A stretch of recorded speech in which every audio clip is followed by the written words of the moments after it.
2026లో మళ్ళీ లాక్డౌన్ ఉండబోతుందా? మళ్ళీ కొత్త వైరస్? అసలు ఈ నిపా వైరస్ అంటే ఏంటి?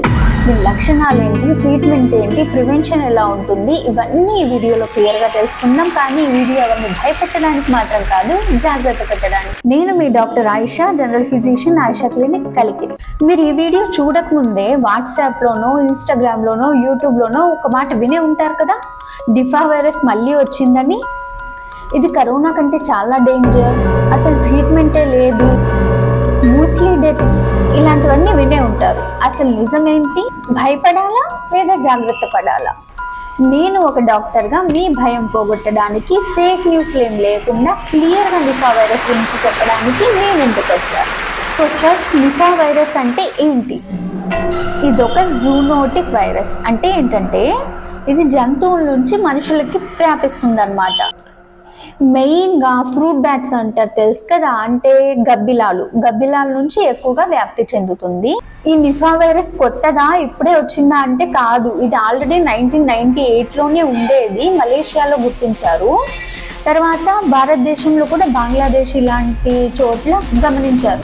వరల్డ్ హెల్త్ ఆర్గనైజేషన్ వాళ్ళు దీన్ని ఒక హైలీ రిస్కీ వైరస్గా గుర్తించారు. ఎందుకంటే దీంట్లో మరణాల శాతం అయితే కొంచెం ఎక్కువే, పైగా వ్యాక్సిన్ లేదు అండ్ స్పెసిఫిక్ క్యూర్ కూడా లేదు. అలానే భయపడాల్సిన అవసరం లేదు, ముందే చూసుకుంటే తగ్గించేసుకోవచ్చు. అయితే మరి ఇప్పుడు 2026లో నిపా వైరస్ పరిస్థితి ఏంటి అంటే, కొన్ని లిమిటెడ్ కేసెస్ అయితే నోట్ అయ్యాయి, 5 కేసెస్ వరకు నోట్ అయ్యాయి. అందులో డాక్టర్స్, నర్సులు, ఆబ్వియస్లీ ఫస్ట్ లైన్ వర్కర్సే ఉంటాం కదా. అంతేగాని దేశవ్యాప్తంగా అవుట్ బ్రేక్ అయితే లేదు ప్రెసెంట్. ఇది కరోనా కంటే డేంజరా అంటే బికాజ్ ఎక్కువ మరణాల రేట్ ఉంటుంది. కానీ కరోనాకి దీనికి డిఫరెన్స్ ఏంటంటే ఇది గాలిలో వ్యాపించదు.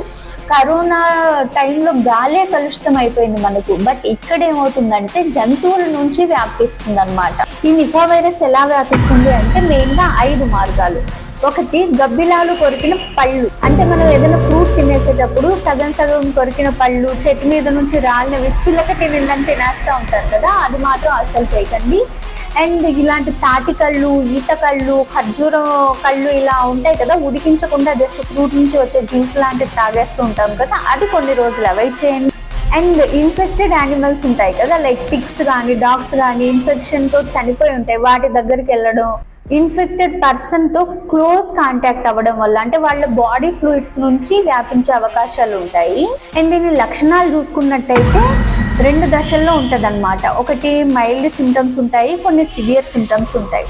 మైల్డ్ సిమ్టమ్స్ అంటే లైక్ కరోనా లాగే ఫస్ట్ ఫ్లూ సిమ్టమ్స్ వస్తాయి, అంటే దగ్గు, జలుబు, జ్వరం, తలనొప్పి, వామిటింగ్స్ వచ్చినట్టుగా ఉండడం, పైగా డ్రై కఫ్తో స్టార్ట్ అవుతుంది ఫస్ట్. అంటే మ్యూకస్ కఫం ఏం లేకుండా ఫస్ట్ డ్రై కఫ్తో స్టార్ట్ అయ్యి అక్కడి నుంచి పెరుగుతూ పోతుంది. ఇది నార్మల్ వైరల్ ఫీవర్లే అని మనం నెగ్లెక్ట్ చేసినట్టయితే సిమ్టమ్స్ ఎక్కువ అయిపోతాయి.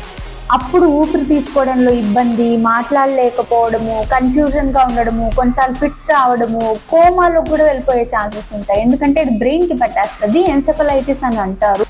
సీరియస్ కేసుల్లో బ్రెయిన్ కూడా అటాక్ చేస్తుంది కాబట్టి చాలా తొందరగా జాగ్రత్తగా చూసుకోవాలి. ట్రీట్మెంట్ విషయానికి వస్తే నిపా వైరస్కి సరైన క్యూర్ లేదు, వ్యాక్సిన్ లేదు, బట్ తొందరగా చూసుకుని హాస్పిటల్కి తీసుకెళ్ళినట్టయితే పేషెంట్ని ఈజీగా కాపాడుకోవచ్చు. అలాగని మీరు ఇంట్లోనే కూర్చొని ఇంటి చిట్కాలు పాటించడం, లేకపోతే మెడికల్ షాప్కి వెళ్ళి హై స్టీరాయిడ్స్ కానీ, హై డోస్ యాంటీబయాటిక్స్ కానీ ఇలాంటివన్నీ వాడేసినట్టయితే ఇంకా కష్టమైపోతుంది. సో ఇందులో ప్రివెన్షనే బెస్ట్ మెడిసిన్. సో వాటర్ బాగా తీసుకుంటూ ఉండండి. నేలపై రాలిపోయిన పళ్ళు, సగం కట్ చేసి వదిలేసిన పళ్ళు ఇలాంటివి తినకుండా ఉండండి. చేతులు అవి శుభ్రంగా కడుక్కుంటూ ఉండండి, మనకు అలవాటే కదా కరోనా టైం నుంచి. అండ్ ఏ లక్షణాలు కనుక వచ్చినట్టయితే డాక్టర్ని తొందరగా కన్సల్ట్ అవ్వండి.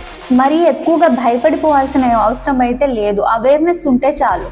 ఎర్లీగా ట్రీట్మెంట్ తీసుకుంటే సరిపోతుంది. నిపా వైరస్ అనేది డేంజరస్సే, కానీ అన్కంట్రోల్డ్ అయితే కాదు, కంట్రోల్ చేయొచ్చు తొందరగా తీసుకొచ్చినట్టయితే పేషెంట్ని. మీరు కనుక ఈ వీడియోని లాస్ట్ వరకు చూసుంటే మీ ఫ్యామిలీకి, ఫ్రెండ్స్కి అందరికీ చెప్పండి. భయపడే విధంగా కాదు, సాఫ్ట్గా కొంచెం జాగ్రత్తగా ఉండమని అవేర్నెస్ ఇస్తే చాలు. Thanks for watching.